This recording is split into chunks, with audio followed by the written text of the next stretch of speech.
Guys, तर आत्ता आम्ही झोपलेलो, पण आता आम्हाला असं वाटतं की थोड्याशा गप्पा मारायला हव्यात, म्हणून आम्ही परत बाहेर आलो आणि इकडे शेकोटी केली आहे. आणि वरतून म्हणजे मंदिराच्या इकडून छबिना आता येणार आहे, तर तो पण बघायचा आहे आम्हाला. तर थोडा वेळ आम्ही वेट करतो आहे.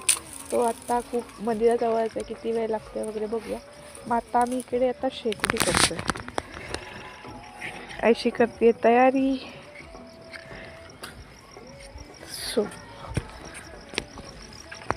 बाब्या मेहनतीचं काम करतोय. सो वाईची थंडी आणि शेकोटी, मजा आहे कुछ और आहे.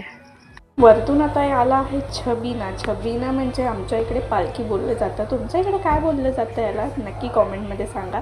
सो पालखी आली आणि तिकडून मग आम्ही एन्जॉय केलं. हे बघणं खूप छान होतं. तुम्ही पण नक्की एन्जॉय करा.